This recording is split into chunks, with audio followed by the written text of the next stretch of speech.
الحمد لله الحمد لله نحمده ونستعينه ونستغفره ونؤمن به ونتوكل عليه ونعوذ بالله من شرور أنفسنا ومن سيئات أعمالنا من يهده الله فلا مضل له ومن يضلله فلا هادي له ونشهد أن لا إله إلا الله وحده لا شريك له ونشهد أن محمدا عبده ورسوله أما بعد فإن خير الحديث كتاب الله وخير الهدي هدي محمد صلى الله عليه وسلم وشر الأمور محدثاتها وكل محدثة بدعة وكل بدعة ضلالة وكل ضلالة في النار. اللهم صل على محمد وعلى آل محمد كما صليت على إبراهيم وعلى آل إبراهيم إنك حميد مجيد. اللهم بارك على محمد وعلى آل محمد كما باركت على إبراهيم وعلى آل إبراهيم إنك حميد مجيد. فقد قال الله تبارك وتعالى في القرآن المجيد والفرقان الحميد: أعوذ بالله السميع العليم وبوجهه الكريم وسلطانه القديم من الشيطان الرجيم. بسم الله الرحمن الرحيم. يوم لا ينفع مال ولا بنون إلا من أتى الله بقلب سليم. رب اشرح لي صدري ويسر لي أمري واحلل عقدة من لساني يفقهوا قولي. سبحانك لا علم لنا إلا ما علمتنا إنك أنت العليم الحكيم. اللهم انفعنا بما علمتنا وعلمنا ما ينفعنا وزدنا علما. اللهم إنا نعوذ بك من علم لا ينفع ومن قلب لا يخشع ومن نفس لا تشبع ومن دعوة لا تسمع. ہر قسم کی تعریفات و تحمیدات، تسبیحات و تقدیسات، تہلیلات و تمجیدات اور تہنیات و تکبیرات اس اللہ جل جلالہ عما نوالہ کے لیے جس کی جتنی بھی تعریفیں بیان کی جائیں، جس کی جتنی بھی حمد و ثنا بیان کی جائے اور جس کی جتنی بھی تحسین و ستائش بیان کی جائے اور جس کے لیے جتنے بھی شکریہ کے کلمات ادا کیے جائیں کم ہیں. حق یہ ہے کہ حق ادا نہیں ہو سکتا. حمد و ثنا کے بعد درود و سلام نازل ہوں دونوں جہانوں کے سردار پیغمبر آخر الزماں حضرت محمد مصطفیٰ صلی اللہ تعالی علیہ وآلہ وسلم کی ذات اقدس پر، جسد اقدس پر، روح اقدس پر بے شمار بے حد و حساب ان گنت لا تعداد کہ جنہیں اللہ تعالیٰ نے ساری کائنات کے لیے رہبر، رہنما اور تمام جہان والوں کے لیے رحمت بنا کے بھیجا ہے. مختصر سی حمد و صلات کے بعد قرآن مجید کا 19واں پارہ سورۃ الشعراء کی 2 آیات کریمہ آپ کے سامنے تلاوت کی ہے. اللہ تعالیٰ سے دعا ہے اللہ مجھے اور آپ کو، ہم سب کو قرآن مجید کا صحیح فہم اور قرآن مجید کی صحیح سمجھ عطا فرما دے اور جمعے کی وساطت سے میں اور آپ جو بھی قرآن و حدیث کی باتیں اور نصیحتیں سنتے اور سناتے ہیں، اللہ ہمیں ان پر اخلاص کے ساتھ عمل پیرا ہونے کی بھی توفیق عطا فرما دے۔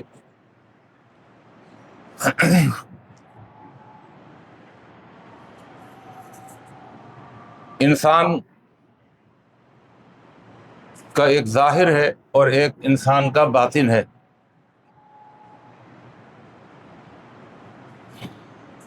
ظاہر کے اعتبار سے اس کے اعضاء و جوارح، اس کا ہاتھ، اس کے پاؤں، اس کی زبان، اس کی آنکھیں، اس کے کان وغیرہ وغیرہ،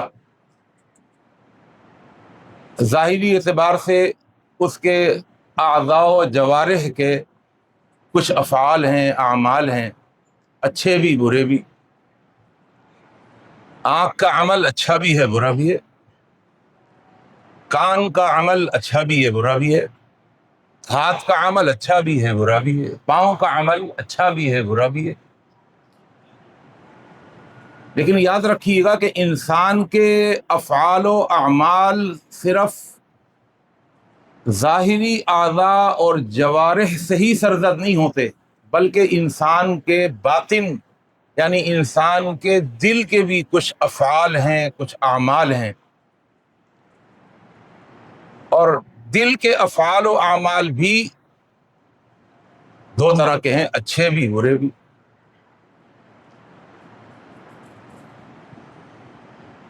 دل کے جو افعال اور اعمال ہیں اور ظاہری اعضاء اور جوارح کے جو افعال و اعمال ہیں ان میں ایک فرق ہے، بس وہ فرق یہ ہے کہ ظاہری اعضاء و جوارح کے جو افعال و اعمال ہیں اچھے یا برے، وہ بڑے بھی ہوتے ہیں لیکن بہت زیادہ بڑے نہیں ہوتے، لیکن جو دل کے اعمال و افعال ہیں اچھے یا برے وہ بہت بڑے ہوتے ہیں، کیونکہ وہ دل کے افعال ہیں نا، دل کے اعمال ہیں۔ اور آپ کو پتہ ہے کہ دل سب سے بڑا ہے پوری باڈی میں، بادشاہ جو ہے وہ دل ہے۔ ٹانگ ٹوٹ جاتی ہے بندہ سالم رہتا ہے، آنکھ پھوٹ جاتی ہے، دھڑ جگہ جگہ سے پھوٹ جاتا ہے، لیکن پھر بھی بندہ سالم رہتا ہے۔ لیکن اگر دل کو کچھ ہو جائے، مجھے یاد ہے کہ جب والد محترم کا دل 20% کام کرنے لگا تو کراچی کے بڑے مشہور و معروف ڈاکٹر ہیں، انہوں نے یہ کہا کہ یہ میرے استاد ہیں، میں نے ان سے قرآن مجید پڑھا ہے، یہ کہیں سے بھی کچھ بھی توڑ پھوڑ کر لے آتے نا میں کر لیتا، لیکن دل کا معاملہ ایسا ہے کہ اب اتنا نازک ہے کہ اس میں بیٹری بھی نہیں لگا سکتے ہم۔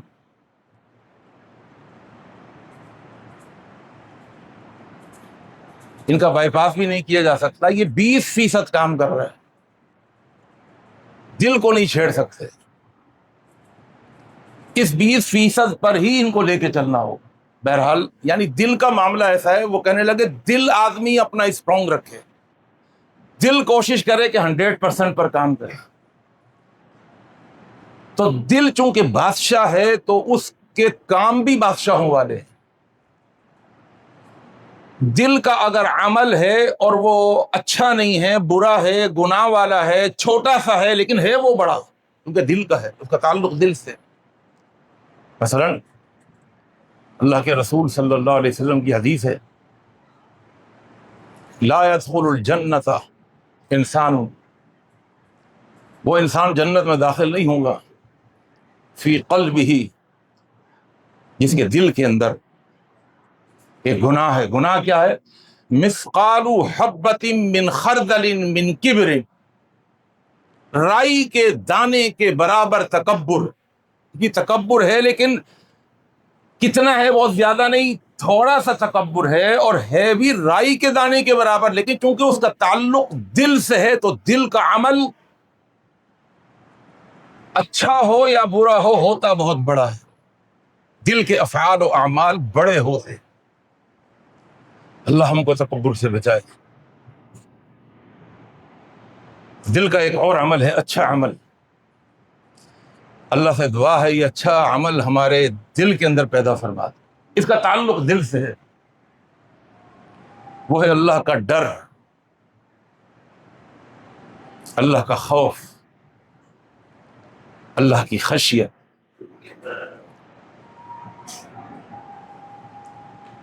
یہ وہ جوہر ہے، انسان کو چاہیے اس جوہر کو ختم نہ ہونے دے. گھر میں ہو، دکان میں ہو، بازار میں ہو، اجتماعی زندگی میں ہو، انفرادی زندگی میں ہو، خلوت میں ہو، جلوت میں ہو، اس جوہر کو ختم نہیں، کم بھی نہیں ہونے دے. اللہ کا ڈر یہ بہت بڑا جوہر ہے، یہ بہت قیمتی جوہر. اور جہاں جہاں یہ جوہر کم ہونے لگتا ہے، ختم ہونے لگتا ہے، وہاں شیطان کا حملہ آپ کے اوپر بڑا آسان ہو جاتا ہے، وہ وار کرتا ہے پھر. اور اگر اللہ کی خشیت اور اللہ کا ڈر اور اگر اللہ کا خوف انسان کے اندر رہے تو گناہ کے درمیان یہ خشیت، یہ ڈر، یہ خوف حائل ہو جاتا ہے. ایک دعا ہے، اللہم اقسم لنا من خشیتک ما تحول به بیننا و بین معاصیک. اللہ ہمیں ایسا ڈر نصیب فرما دے جو ڈر میرے اور میرے گناہوں کے درمیان حائل ہو جائے. وہ ڈر مجھے اس گناہ کے پاس نہ جانے دے، وہ ڈر اس گناہ کو میرے پاس نہ. تو یہ جوہر ہے ڈر، یہ دل کا عمل ہے. صحیح مسلم کی حدیث ہے، اللہ کے رسول صلی اللہ علیہ وسلم نے فرمایا، کان رجل ممن کان قبلکم، تم میں سے پہلے ایک شخص تھا، آتاہ اللہ مالا وولدا، اللہ نے اس شخص کو مال بھی بہت دیا تھا، اولاد بھی بہت دی تھی، لیکن تھا وہ بڑا گناہگار.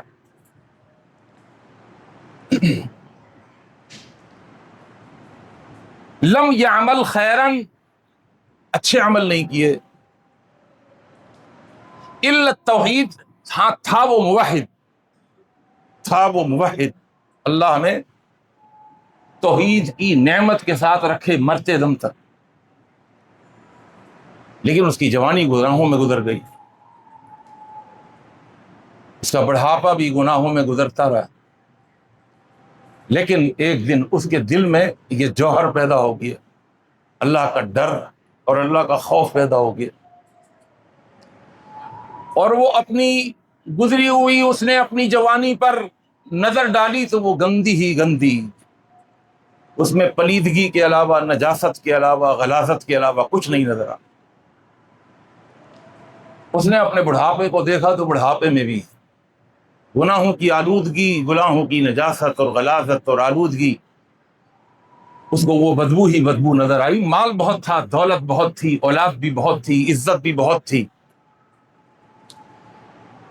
وہ جو ڈر کا اور خوف کا اور خشیت کا جو بیج اس کے دل میں لگا وہ بڑھتا رہا، اور پھر ایک وقت ایسا آیا کہ خوف بہت بڑھ گیا، ڈر بہت بڑھ گیا، خشیت بہت بڑھ گئی. اس ڈر، خوف اور خشیت کی وجہ سے گناہ تو چھوڑ دیے، لیکن جب اپنے ماضی کو دیکھتا تھا تو دہل جاتا تھا، اس کی روح کانپ اٹھتی تھی. اسے احساس ہوا کہ اب بہت جلد مجھے مرنا ہوگا، اب وہ صحت نہیں رہی. اس کے دل میں خیال پیدا ہوا کہ میں ایک ایسا عمل کر جاؤں کہ جس عمل کی وجہ سے میں اپنے ان کرتوتوں کی سزا نہ بھگتوں. اس نے اپنے بچوں کو جمع کیا، اور اپنے بچوں کو، اپنی اولاد کو جمع کرنے کے بعد کہا، میرا ایک سوال ہے تم سے، ای ابن کنت لکم، مجھے یہ بتاؤ کہ تمہارا بحیثیت باپ میں کیسا ہوں، بحیثیت باپ تم نے مجھے کیسا پایا. تو انہوں نے جواب دیا، قالو خیر ابن، باپ ہونے کے اعتبار سے اس میں کوئی شک نہیں ہے، آپ بہترین باپ ثابت ہوئے۔ تو کہنے لگا میں تمہیں ایک نصیحت کرتا ہوں، کیا تم میری نصیحت پر عمل کرو گے؟ تو اولاد نے کہا خیریت، بتائیے کیا نصیحت ہے؟ کہنے لگا اذا انا مت، جب میں مر جاؤں، مرنا تو ہے، تو تم ایک نصیحت میری یہ ہے کہ تم میری لاش کو فاحرقونی، میری لاش کو جلانا،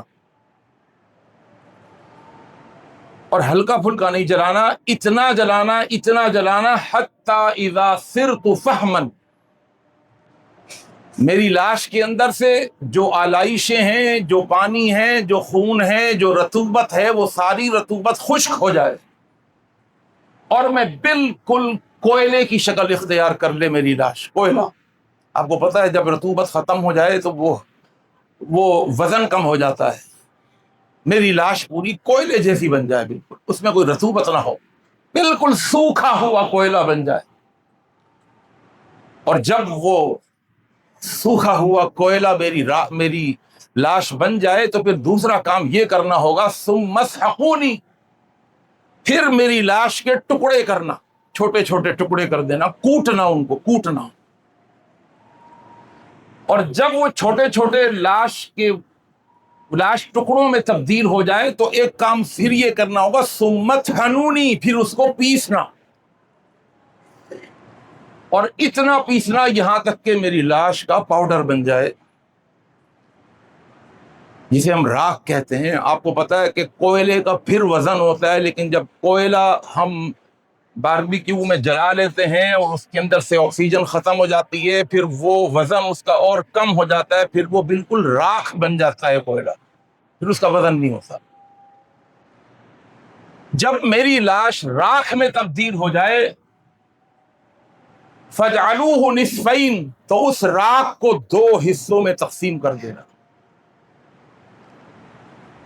جس طرح آپ نے دیکھا ہوگا ہندو لوگ لاش جلاتے ہیں تو پھر ایک چھوٹی سی کیا بولتے ہیں پہلے زمانے میں، وہ ہنڈیا، وہ اس زمانے میں عام آتے تھے تو ہنڈیوں میں ہی آتے تھے، بڑی پرانی بات کر رہا ہوں۔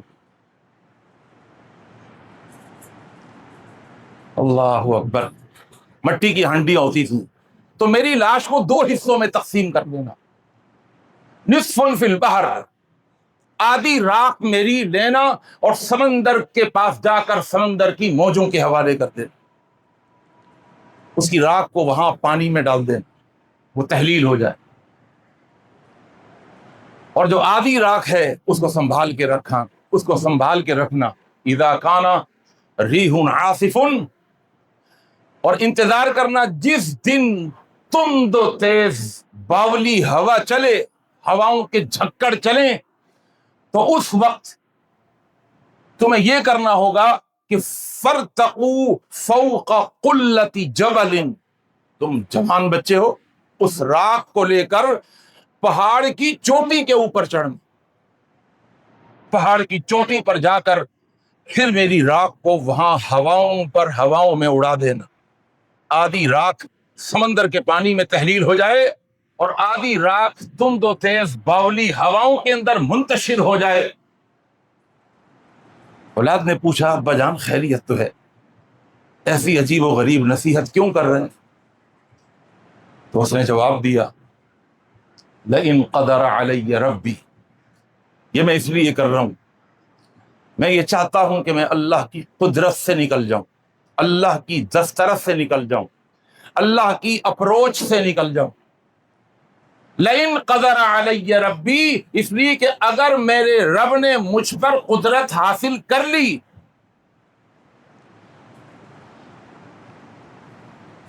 لَيُعَذِّبَنِي مَا يُعَذِّبُهُ أَحَدًا مِّنَ الْعَالَمِينَ، تو اللہ مجھے ایسا عذاب دے گا جیسا عذاب کسی کو نہیں دے گا،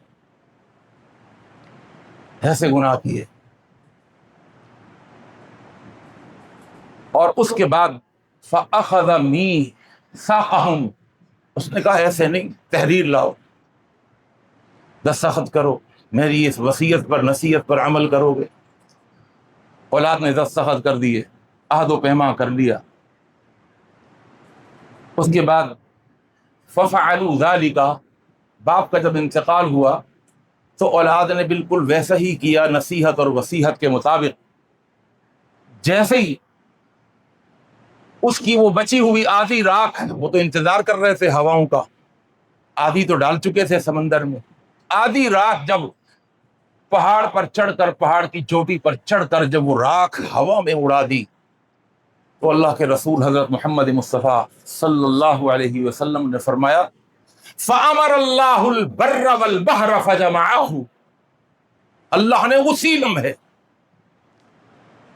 اللہ نے خشکی کو بھی حکم دیا، ہواؤں کو بھی حکم دیا، اور پانی کو بھی اللہ نے حکم دیا کہ اس کی خاک کے سارے ذرات جمع ہو کر آنن فانن لمحوں سے بھی پہلے میرے سامنے کھڑے ہو جائے. اور اللہ نے لمحوں سے پہلے، لمحے سے پہلے بھی اللہ نے آنن فانن پانی میں منتشر خاک کے ذرات کو بھی جمع کیا، اور ہواؤں میں اڑتے ہوئے منتشر اس کی خاک کے اجزاء کو بھی جمع کیا، اور جمع کرنے کے بعد اللہ نے دوبارہ انسانی شکل دی اور روح پھونک کے اپنے سامنے کھڑا کر دیا. اب اگر عقل سے پوچھو تو عقل کہتی ہے 1-2 منٹ تو اللہ کو بھی لگ گئے ہوں گے، نعوذ باللہ. عقل ہماری جیسی جتنی عقل ہے ویسی وہ سوچتی، اس سے بڑھ کے تو سوچ نہیں سکتی. عقل سے اوپر ایک لیول ہے ایمان کا، اور اگر اپنے ایمان سے مانیں گے تو پھر مان لیں گے اللہ کے آگے. جب اللہ کی مخلوق اتنی طاقتور ہے، اللہ کی مخلوق، عقل سے پوچھیں تو عقل تو انکار کر دیتی ہے، یار یہ کیسے ہوگا؟ وہ خاک کے ذرات پانی میں کہاں کہاں جا چکے ہوں گے، وہ خاک کے ذرات ہوا میں کہاں کہاں منتشر ہو چکے. عقل سے پوچھو تو عقل یہاں بھی انکار کرتی ہے، وہاں بھی انکار کرتی ہے، پھر اس کے بعد اس کے جمع ہونے کا عقل تو بالکل انکار ہو نہیں سکتا، ہو نہیں سکتا، ہو نہیں سکتا. لیکن اللہ نے بھی اپنی بعض مخلوق کو اتنی طاقت دی اور دکھایا اللہ نے کہ انسان حیران و ششدر رہ جاتا ہے، ماننے کے سوا کوئی چارہ نہیں رہتا. آپ نے سنا ہے 10 دفعہ حضرت سلیمان علیہ السلام کا واقعہ کہ جب انہیں پتا چلا کہ وہ بلقیس حضرت سلیمان کے پاس آ رہی ہے تو حضرت سلیمان علیہ السلام نے حاضرین مجلس سے کہا، ان کی مجلس میں پرندے بھی ہوتے تھے، انسان بھی ہوتے تھے، جنات بھی ہوتے تھے، یا ایھا الملأ، او سردارو، ایکم یاتینی بعرشها قبل ان یاتونی مسلمین، وہ کون ہے کہ جو اس ملکہ کے آنے سے پہلے اس کا شاہی تخت اٹھا کے گیا؟ قال عفریت من الجن، ایک عفریت نامی جن کھڑا ہوا، اللہ کی مخلوق ہے جن، کہنے لگا انا آتیک بہ، اس کا شاہی تخت جس کی ہدہد نے بڑی تعریف کری تھی اور کہا تھا کہ وَلَهَا عَرْشٌ عَظِيمٌ، اے سلیمان اس ملکہ کا تخت بڑا عظیم ہے، 80 گز لمبا، 40 گز چوڑا اور 30 گز اونچا، سونے اور چاندی کا اور ہیرے اور جواہرات کا بنا ہوا بڑا قیمتی عرش ہے، بڑا قیمتی شاہی تخت ہے. پہلے زمانے میں لوگ شاہی تخت پر بیٹھا کرتے تھے، بادشاہ اپنے وزیر وزراء کی کرسیاں آس پاس ہوتی تھی. اس طرح کبھی اسٹیج سجتا ہے شادیوں میں تو ہم دیکھتے ہیں کہ وہ الگ سے منفرد ہی نظر آتے ہیں دولہا، اور وہ ہاں کون لے آئے گا اس کا تخت اٹھا کے، یہاں پر چاہیے. جن نے کہا، عفریت نے کہا انا آتی کبھی، میں لے آؤں گا. کہا وہ تو لے آؤ گے، یہ بتاؤ دیر کتنی لگاؤ گے؟ کہا دیر یہ ہے کہ ان تقوم من مقامک، آپ کی یہ میٹنگ، آپ کا یہ دربار برخاست بعد میں ہوگا، تخت پہ لے آ جائیں. یا تو دربار کا معنی ہے یا خود اس کا معنی ہے کہ آپ بیٹھے ہوئے ہیں نا، آپ کھڑے ہوئیے تخت آ جائے گا. آپ بس قبل ان تقوم من مقامک، اپنی جگہ سے بس بیٹھے ہوئے کھڑے ہو جائیں، تخت لے آؤں گا. اور آگے ایک جملہ کہا جو سلیمان کو بھی پسند نہیں آیا، کہنے لگا وَإِنِّي عَلَيْهِ لَقَوِيٌّ أَمِينٌ، آپ مجھے کیا کمزور سمجھ رہے ہیں؟ میں بڑا طاقتور ہوں، امین بھی ہوں، امانت دار بھی ہوں، خیانت نہیں کروں گا. ہیرا وغیرہ نہیں چراؤں گا۔ سلیمان علیہ الصلوۃ والسلام نے کہا نہیں بھائی یہ تو بہت دیر لگا دی، مجھے تو اس سے بھی پہلے چاہیے تھا۔ تو اب ایک اور درباری کھڑا ہوا، اللہ نے اس کا جب ذکر کیا تو جن ہونے کی صراحت نہیں کی کہ وہ جن تھا کون تھا۔ ہاں ایک چیز اللہ نے ذکر کی، قال الذی عنده علم من الکتاب، اب وہ کھڑا ہوا جس کے پاس کتاب کا علم تھا، جس کے پاس کتاب کا علم تھا۔ اس زمانے میں کون سی کتاب ہوگی؟ شریعت، اور اللہ کے کتاب کی پاور۔ وَلَوْ أَنَّ قُرْآنًا سُيِّرَتْ بِهِ الْجِبَالُ أَوْ قُطِّعَتْ بِهِ الْأَرْضُ أَوْ كُلِّمَ بِهِ الْمَوْتَىٰ، اللہ کا قرآن کہتا ہے کہ یہ قرآن ایسا ہے، اس کی تاثیر ایسی ہے کہ اس کی تاثیر سے مرنے والا باتیں کرنے لگے نا تو حیرت نہیں کرنا، مرنے والا کبھی بات کرتا ہے؟ أَوْ كُلِّمَ بِهِ الْمَوْتَىٰ سُيِّرَتْ بِهِ الْجِبَالُ، اس قرآن کی تاثیر یہ ہے، چونکہ اللہ کی کتاب ہے یہ، اس کی تاثیر یہ ہے کہ پہاڑ اپنی جگہ چھوڑ کر چلنا شروع کر دے۔ سُيِّرَتْ بِهِ الْجِبَالُ، اس کے پاس کتاب اللہ کا علم تھا، کہنے لگا انا آتی کا بھی میں لے کر آ جاؤں۔ یہ ٹائم کتنا لگے گا؟ ٹائم ذرا سنیے گا، الفاظ کیا ہیں؟ قبل ان یرتد الیک طرفک، آپ آنکھیں بند کر کے کھولیں گے نا، اتنا وقت کی بات نہیں کر رہا، جو ڈیوریشن بتا رہا ہے نا وہ کہہ رہا ہے کہ اس سے بھی قبل، لفظ قبلہ پر غور کیجئے گا، پل کے جھپکنے سے پہلے۔ اب انسان آنکھیں بند کر کے کھولے تو سیکنڈ بھی نہیں لگتا، سیکنڈ کا بھی پتہ نہیں کون سا حصہ لگتا ہے۔ کہا اتنی دیر نہیں لگے گی، بلکہ اس سے بھی پہلے، چشم زدن سے پہلے، آنکھیں بند کر کے کھولنے سے پہلے، پل کے جھپکنے سے پہلے میں تخت حاضر کر دوں گا۔ اور اللہ کا قرآن کہتا ہے پل کے جھپکنے میں تو کوئی نہ ارادہ ہوتا ہے نہ کچھ۔ فلما رآہ مستقرا عندہ، دیکھا تو وہ تخت سامنے حاضر ہے۔ بڑی حیرت ہوئی، اتنی پاور؟ میری کوئی پاور نہیں ہے، ھذا من فضل ربی، یہ میرے رب کا فضل، یہ میرے رب کا فضل۔ لیبلونی، وہ اس فضل کو دے کر، اس طاقت کو دیکھ کر وہ مجھے آزماتا ہے، وہ میرا رب۔ اشکر ام اکفر، کہ میں اس کا شکر گزار زیادہ بنتا ہوں یا میں ناشکرہ زیادہ بنتا ہوں۔ آج نعمت کے جتنی نعمت ملتی ہے بندہ اتنا ناشکرہ ہو جاتا ہے، حالانکہ نعمت کے بڑھنے پر شکر گزاری بڑھنی چاہیے۔ آج جن جن کو اللہ نے جو جو نعمتیں دی ہیں، اور نعمتیں اگر بڑھ رہی ہیں اور ان کی شکر گزاری نہیں بڑھ رہی ہے، کامن سینس کی بات ہے نا۔ ایک آدمی آپ کا باس آپ کو 1 لاکھ روپے تنخواہ دیتا ہے، اگر پھر وہ اس کے بعد وہ آپ کے کام سے خوش ہو گئی، کہتا ہے نہیں یار یہ 1 لاکھ کم ہے تمہارے، یہ اور لے لیا کر، یہ اور لے لیا، بچے کی شادی آ رہی ہے خرچہ میں اٹھا لوں گا، زیور میں بنوا دوں گا۔ اب نعمتیں بڑھ رہی ہیں تو یہ اس باس کا شکر گزار زیادہ بنتا ہے، اطاعت گزار زیادہ بنتا ہے، یا ناشکرہ زیادہ بنتا ہے؟ جو جو نعمت بڑھتی ہے شکر گزاری بڑھنی چاہیے۔ ہماری نعمتیں جو جو بڑھتی ہیں اتنے ہم ناشکرے بنتے چلے جاتے ہیں۔ بھائی میری آزمائش ہو رہی ہے، یہ طاقت تو ہے میرے پاس، لیکن میری آزمائش ہے کہ میں شکر گزار بنوں یا نہ شکرہ بنوں۔ تو جب مخلوق میں اتنی طاقت ہے تو کیا خالق میں کوئی طاقت نہیں ہوگی؟ اللہ اکبر۔ اللہ نے چشم زدن سے بھی پہلے، اور کتنا پہلے، یہ سارے کام کر کے سامنے کھڑا کر کے اللہ نے اس میں روح بھی پھونک دی، اور روح پھونکنے کے بعد اللہ نے فرمایا ما حملک علی ما فعلت، یہ اللہ کا سوال ہے، ما حملک علی ما فعلت، صحیح مسلم کی صحیح حدیث، بخاری میں آتا ہے لما صنعت، ایک اور الفاظ آتے ہیں لما فعلت، کیوں کیا ایسا؟ اس وصیت کے کرنے پر تجھے کس چیز نے آمادہ کیا، کس چیز نے برانگیختہ کیا، کس چیز نے ابھارا، وہ بتا، وہ پوائنٹ جس کی وجہ سے تم نے یہ وصیت کی۔ بھائی آپ توجہ فرمائیے گا، میں اپنے انہی الفاظ پر واپس آ رہا ہوں جن الفاظ سے جمعے کو شروع کیا تھا، اس جوہر کی طرف واپس آ رہا ہوں. کیوں کیا تو نے ایسا؟ اچھا وہ بھی اللہ کا بندہ تھا، اللہ کے سامنے کھڑا ہوا ہے اور دیکھ رہا ہے کہ اللہ کا سوال ہے مجھ سے. بڑا ہی سمجھدار بندہ تھا. اللہ کو ایک جواب تو دے دیا، اللہ کو اس کا جواب تو دیا کیونکہ سوال تھا، لیکن ہوشیار اتنا تھا، سمجھدار اتنا تھا، اپنے جواب میں اللہ پر ایک سوال چھوڑ دیا، یعنی اللہ سے بھی ایک سوال کر لیا.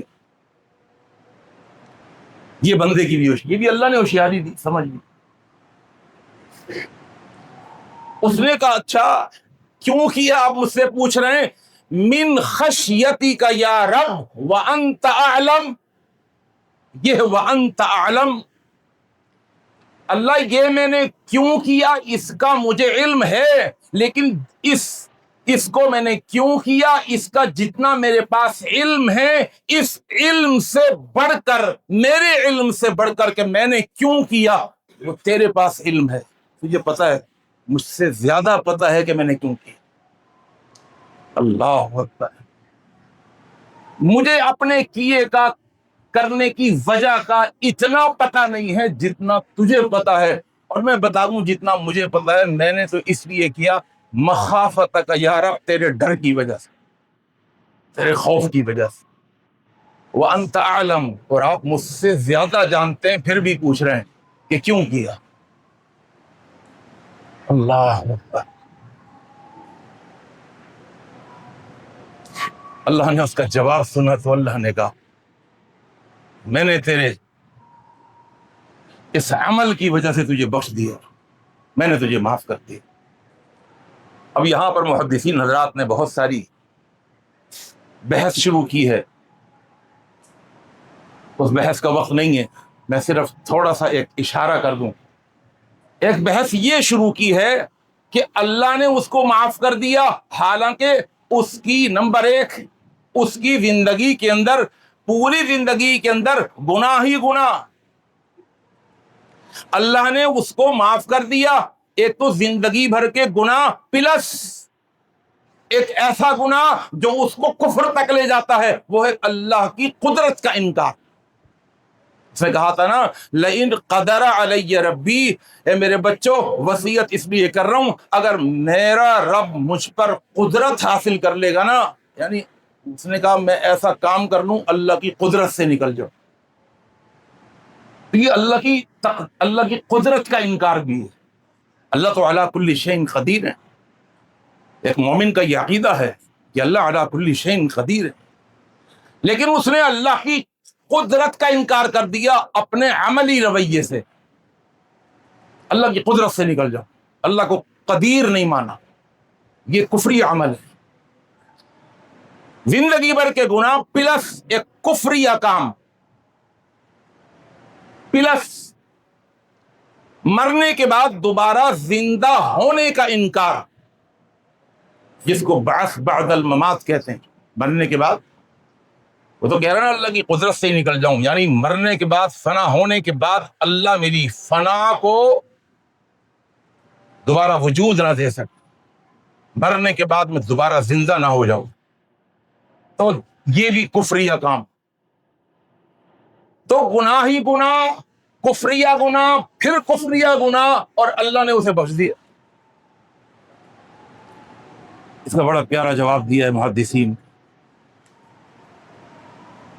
اس کا جواب یہ دیا ہے کہ اس سے تھا وہ موحد، تھا وہ موحد. یہ ہے بنیاد.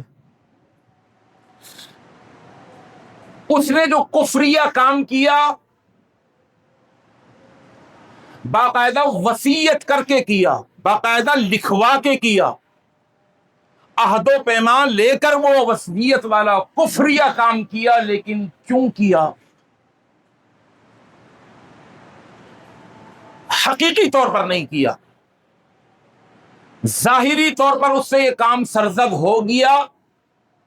ظاہری طور پر یہ کیا کیوں؟ اس لیے کہ اس نے اپنے خوف کو بڑھا لیا، اپنے ڈر کو اتنا بڑھا لیا اپنی خشیت کو اتنا بڑھا لیا، وہ جوہر میں نے کہا وہ ختم نہ ہونا چاہیے، کم بھی نہیں ہونا چاہیے، اپنے ڈر خوف اور خشیت کو اتنا بڑھایا کہ بڑھانے کی وجہ سے اللہ کی قدرت کا بھی انکار کر دیا، مرنے کے بعد دوبارہ زندہ ہونے کا بھی انکار کر دیا۔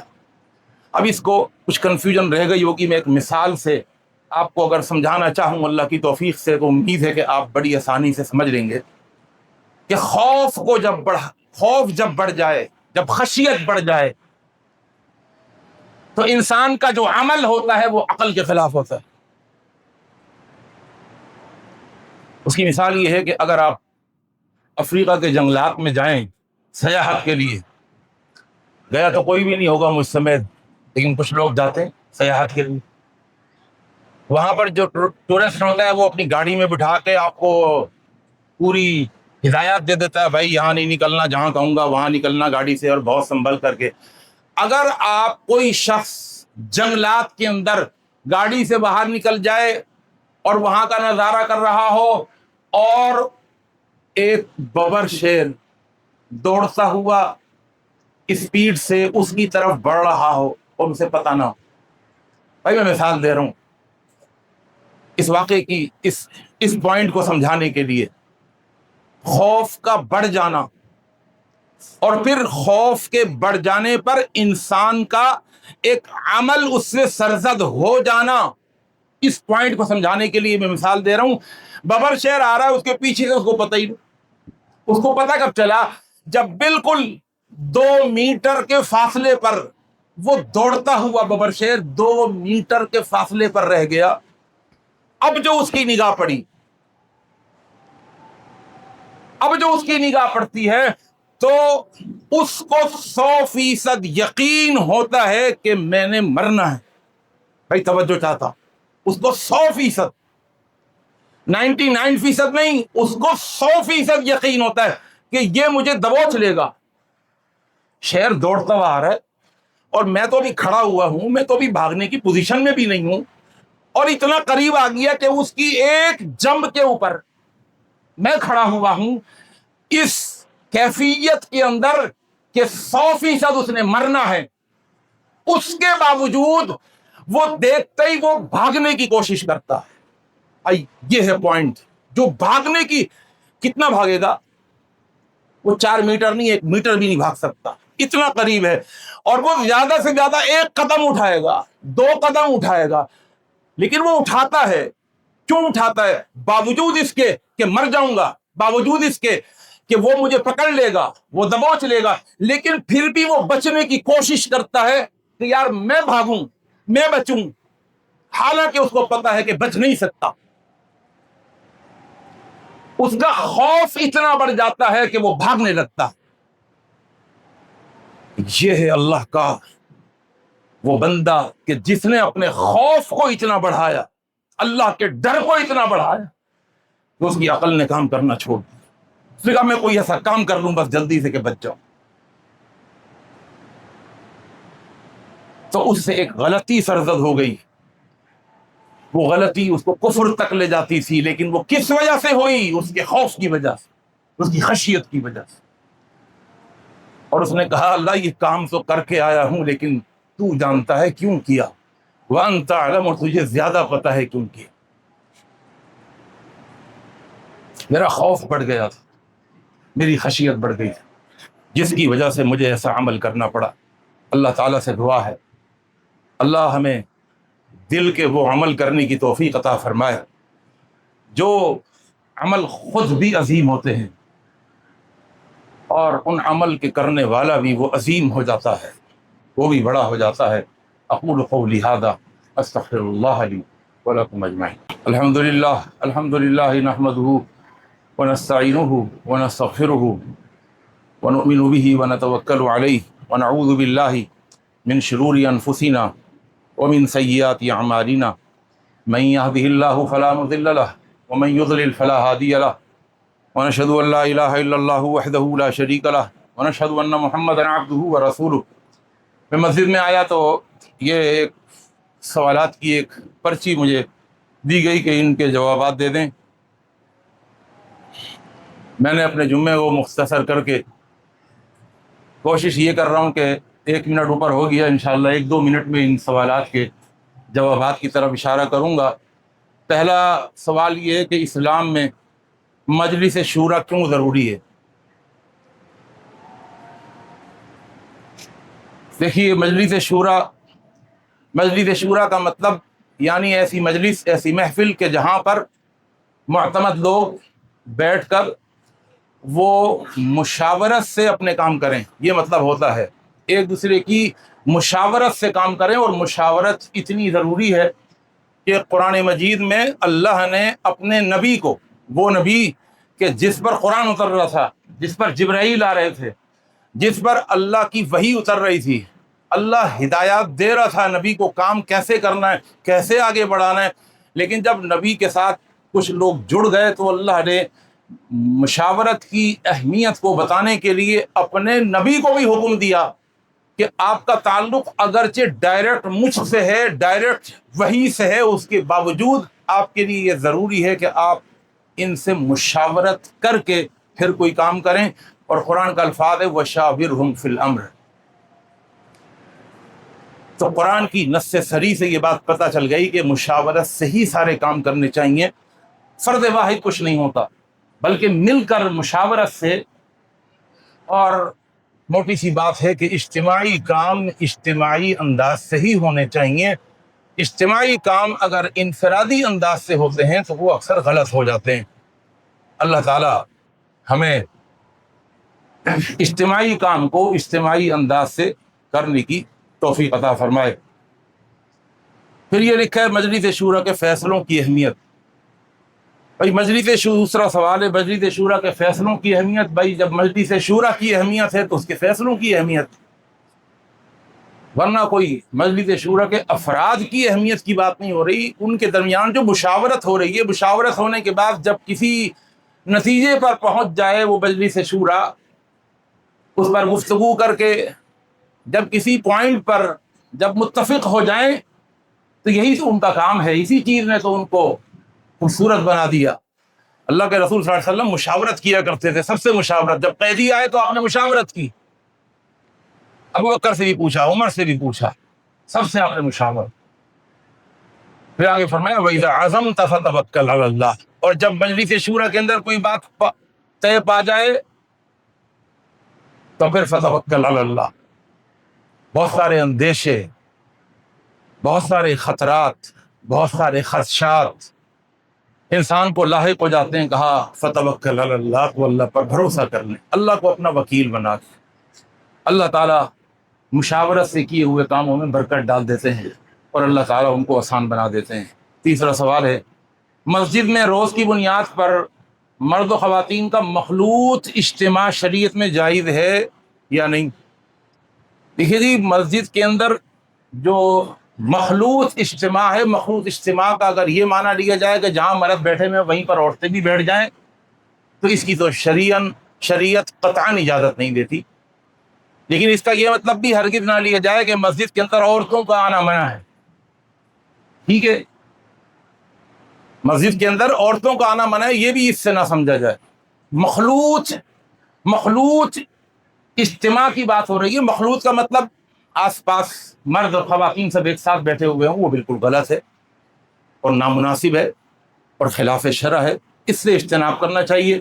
لیکن خواتین کا مجلس میں آنا، مسجد میں آنا، اس کو حدیث سے ثابت ہے، اللہ کے رسول صلی اللہ علیہ وسلم کے زمانے میں مسجد میں خواتین بھی آتی تھیں، بلکہ جس پنڈال میں جس جگہ مرد نماز پڑھا کرتے تھے اسی پنڈال کے اندر پچھلی جگہ پر پیچھے کی طرف عورتیں نماز پڑھتی تھیں۔ اب تو ہماری سیپریٹ جگہ ہوتی ہے، جس طرح خواتین یہاں اوپر بیٹھی ہوئی ہیں، اگر سیپریشن ہو جائے تو بڑی اچھی بات ہے، لیکن اگر سیپریشن نہیں ہوتی، کوئی ایسی جگہ ہے کہ جہاں پر مرد اور خواتین کے لیے ایک ہی جگہ ہے، تو پھر مردوں کو آگے آنا ہوگا اور ایسی سیٹنگ بنانی ہوگی کہ خواتین کو پیچھے رہنا ہوگا مسجد میں، لیکن آ کر جماعت سے نماز پڑھیں۔ جماعت سے نماز پڑھنے کی بات ہو رہی، اور اس میں بھی اللہ کے رسول صلی اللہ علیہ وسلم نے احتیاط اتنی بتائی اور سمجھائی، آپ نے فرمایا کہ اگر کسی جگہ مسجد میں آگے مرد ہوں اور پیچھے عورتیں ہوں تو اس بات کو سمجھ لینا کہ مردوں کی صفوں میں بہترین صف وہ اگلی صف ہے، پہلی صف ہے،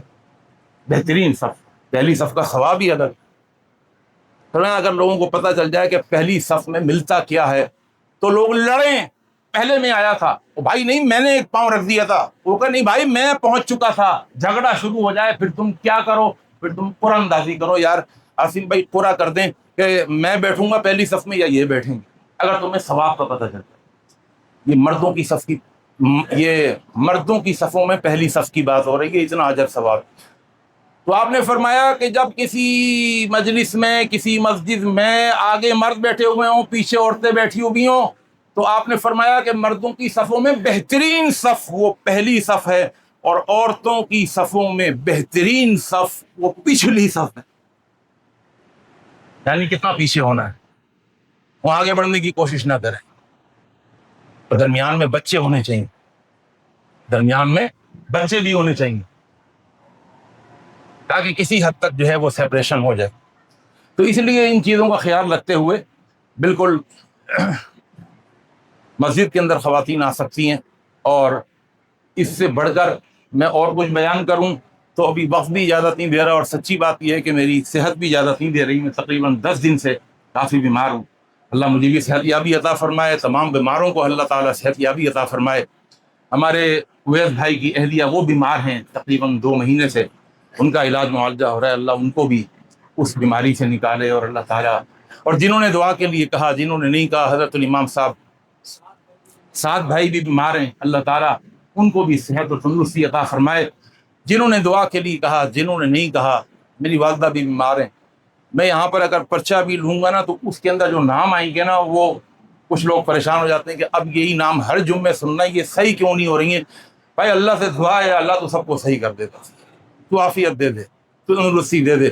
جنہوں نے پرچے میں نام لکھ کے بھیجے ہیں، جنہوں نے نہیں بھیجے، یا اللہ اپنے فضل، اپنے کرم، اپنی مہربانی سے یا اللہ تمام بیماروں کو صحت کاملہ و عاجلہ عطا فرما دے۔ یا اللہ جو پریشان حال ہیں ان کی پریشانیاں دور فرما دے۔ یا اللہ غزہ کے مسلمانوں کی مدد کے لیے جو قافلہ بحری بیڑوں میں رواں دواں ہے، اور یا اللہ وہ اپنی جان ہتھیلی پر رکھ کر، وہ ہفتوں ہو گئے پانی پر سمندر کی ہوائیں توڑ دیتی ہیں، اور یا اللہ ان میں بوڑھے بھی، خواتین بھی، اور اللہ ہمیں حیا آتی اور شرم آتی ہے کہ صرف 10-20% جو ہے نا وہ مسلمان ہیں، اور باقی سارے یورپ کے لوگ، غیر مسلم لوگ مسلمانوں کی مدد کے لیے وہ نکلے ہوئے ہیں۔ یا اللہ ان کی مدد فرما دے، ان کی نصرت فرما دے، ان کی تائید فرما دے، ان کو ڈرون حملوں سے بچا دے۔ یا اللہ وہ غذا، وہ دوائیاں جو وہاں لے کر جا رہے ہیں، اس محاصرے کو توڑنا چاہ رہے ہیں، یا اللہ تو ان کی مدد فرما دے۔ ہم صرف دعا کر سکتے ہیں، اور یقین جانیے ہمیں دعا ہر نماز کی بات کرنی چاہیے، ہاتھ اٹھا کر ان کے لیے۔ اللہ تعالیٰ مجھے اور آپ کو، ہم سب کو عمل کی توفیق عطا فرمائے۔ اللہم انصر من نصر دین محمد صلی اللہ علیہ وسلم وجعلنا منہم، واخذل من خذل دین محمد صلی اللہ علیہ وسلم ولا تجعلنا منہم۔ عباد اللہ رحمکم اللہ، ان اللہ یأمر بالعدل والإحسان وإیتاء ذی القربى وینہی عن الفحشاء والمنکر والبغی یعظکم لعلکم تذکرون۔